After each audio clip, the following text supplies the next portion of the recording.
You're going to have slower broadband. That means slower access, higher fees. That's not what people want. People want faster service, lower fees. You're going to get the complete opposite from this.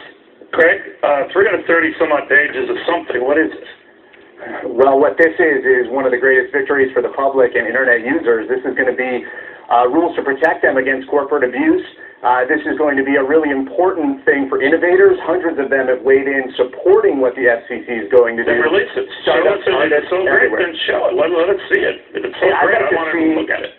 I'd like to see the fine print, too. I'm afraid they might still be writing it. We're going to have plenty of time to pour over the footnotes. They've been pretty clear about what they intend to do. So what do they intend to do? Just anything that Tracy's worried about, are you worried about? That all of a sudden I'm going to start charging for stuff that we've been getting free?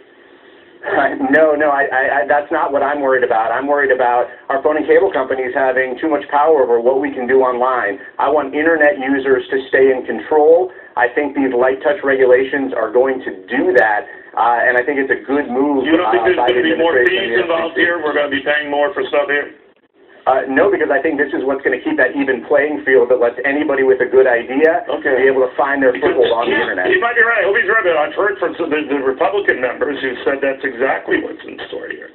It's going to cost you more. Right. Your service is going to be slower. And we at Fox Business have heard from many innovators that have said, we're not going to be able to innovate. We're not going to have the extra cash. But to be fair, they don't know what's in it. They have a fear that they're going to start regulating this to the point that they're going to steal the stuff that they used to get for free, they don't get free. That's your fear, right? It is absolutely my fear. Again, that they have to come down on the last entrepreneurial spirit system that we have out there and regulate it to death, because then it's never going to be the same again. And this is a tax grab. Greg, do you think that the Internet should be handled like a utility, regulated like a utility?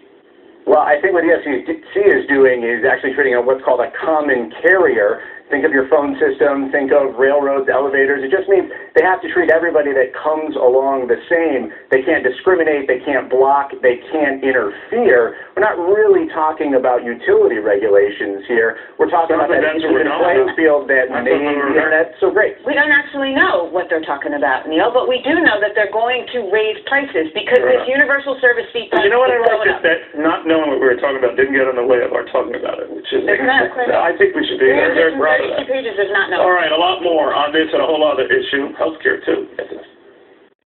The world has changed. Clearly, it's not. Socialism is basically a lesser version of communism. Our clients will protect.